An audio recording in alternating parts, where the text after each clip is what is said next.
రాజారత్నపురం, నువ్వు కూడా పుట్టుండవేమో. రాజారత్నపురం ఆనాడు ఉన్నటువంటి కలెక్టర్ గారు అక్కడ ప్లాట్లు మా వాళ్ళు తీసుకుని, మా నాన్నగారు తాతగారు అక్కడ రైస్ మిల్ మిషనరీ తయారు చేసేవాళ్ళు. అందులో రైస్ మిల్ ఉండేది. అక్కడ చుట్టూ చెరువులు అయిపోతే రైస్ మిల్ నడవట్లేదని చెప్పి ఐస్ ప్లాంట్ కింద కన్వర్ట్ చేసుకుని ఇవాళ ఐస్ ప్లాంట్ రన్ చేసుకుంటామంటే మా అన్న కొడుకులే రన్ చేస్తుంటే, అదేదో నేను అక్కడ పొలాలు కొనేసి ఎకరాలు కొనేసాను, దాంట్లో ఐస్ ప్లాంట్ కట్టానని చెప్పి మాట్లాడుతున్నామంటే ఒకసారి ఆలోచించాలి. మనం అందరూ కూడా ఆలోచించాల్సినటువంటి సమయం. వీళ్ళు మతి స్థిమితం చెడిపోయి ఏదో ఒకటి బురద చల్లాలి, ఏదో ఒకటి చేయాలి, ఇలాంటి ఒక దుర్మార్గమైనటువంటి ఆలోచనలు ఉన్నటువంటి వ్యక్తులు. ఇంకోసారి చెప్తున్నా, నా కుటుంబ సభ్యుల గురించి మాట్లాడితే మటుకి నాలుగు చీరుతాను. ఎవరైనా సరే ఒళ్ళు దగ్గర పెట్టుకుని మాట్లాడు. ఇంటికి వస్తే మర్యాద ఇస్తాం, ఇంటికి వస్తే భోజనం పెడతాం, ఒక కాఫీ ఇస్తాం, అది కూడా తప్పేనా?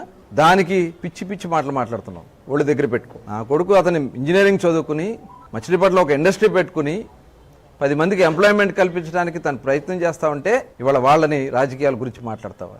నీకులాగా గంజాయి వ్యాపారం నేను నా కొడుకుని పంపలా, నీకులాగా అచ్చోసిన ఆంబోలాగా రోడ్ల మీద వదిలేలా. పిచ్చి పిచ్చి వాగుడు వాగితే తాట తీస్తాం, గుర్తుపెట్టుకోండి.